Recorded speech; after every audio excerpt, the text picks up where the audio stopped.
Hi అండి. బాగున్నారా? చిక్కుడుగాయ పాదండి. ఇది మా ఇంటి దగ్గర వేసుకున్న చిక్కుడుగాయ పాదండి.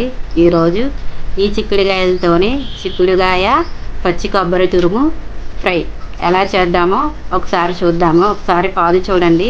ఇది మా ఇంటి దగ్గర వేసుకున్న పాదండి. చూసారా పాదు ఎంత బాగుందో, ఎంత పచ్చగా ఉందో కదండి.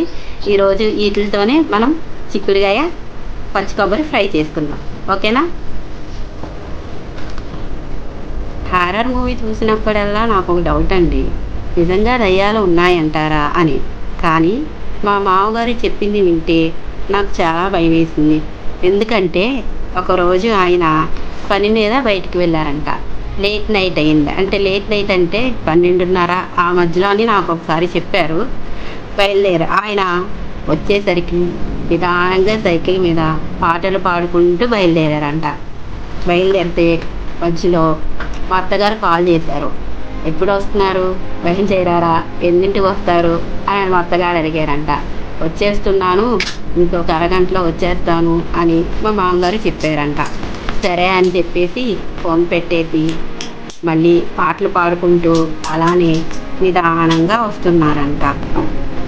మధ్యలో మా మామగారికి సైకిల్ వెనకాల ఏదో బరువుగా ఉన్నట్టు అనిపించిందంట.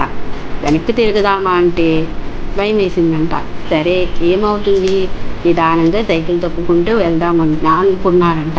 కానీ బండి వేగంగా కాకుండా స్లోగా వెళ్తున్నట్టు, ఏదో వెనక్కి లాగుతున్నట్టు అనిపించిందంట. ఏంటి ఇలా ఉంది అనుకుని ఏం చేద్దాం అనుకున్నారంట. సరే అన్నిటికీ దేవుడే ఉన్నాడు అనేసి అలానే సైకిల్ తొక్కుకుంటూ వస్తుంటే ఇంకా బండి సైకిల్ బరువుగా ఉందంట. ఏంటి బరువుగా ఉందని ఆయనకి చోట్ల కారడం మొదలుపెట్టాయంట. దేవుడా, అన్నిటికీ నువ్వే ఉన్నావు అనుకుని నిదానంగా బయలుదేరారంట. సైకిల్ తొక్కడం ఆపకుండా కొంచెం స్పీడ్గా తొక్కడం మొదలుపెట్టారంట. ఆ తర్వాత చెమటలు కారడం అదొక రకంగా అనిపించిందంట. అనిపిస్తూ ఉంటే ఏం చేయాలి, ఇంటికి వెళ్ళాలా లేదా, ఆగి ఒకసారి చూద్దామా అని ఆయన అనుకున్నారంట. లేదు, ఆగితే ఏమవుతుందో, ఏం జరుగుతుందో అని ఆయన సరే నిదానంగా అలాగే తొక్కుని వెళ్ళిపోదామని నిదానంగా వస్తున్నారంట. మధ్యలో ఒక చెరువు ఉందంట.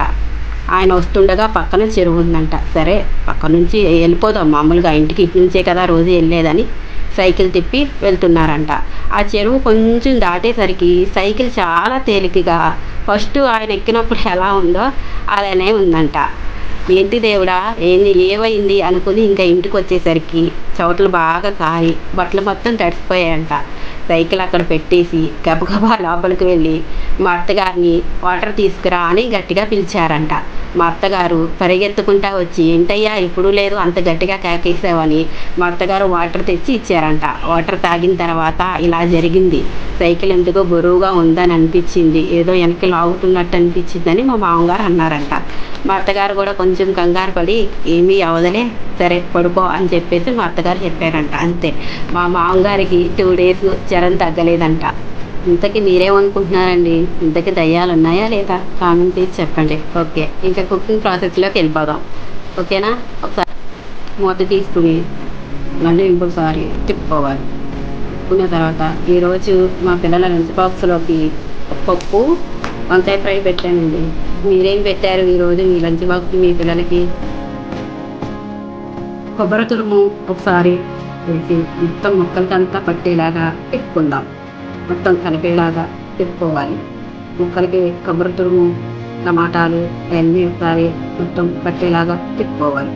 తిప్పుకున్న తర్వాత కారం, 1 స్పూన్నర కారం వేసి మొత్తం ఒకసారి తిప్పుకుందాం. ముక్కలకి కారం మొత్తం పేస్ట్ మొత్తం పట్టేలాగా మొత్తం ముక్కలకు పట్టేలాగా మళ్ళీ ఒకసారి తిప్పుకోవాలి. తిప్పుకున్న తర్వాత ఒకసారి నీట్గా మూత పెట్టుకుని ఆ తర్వాత వేడి కొబ్బరి తురుము చిక్కుడుకాయ ఫ్రై రెడీ. ఓకేనా?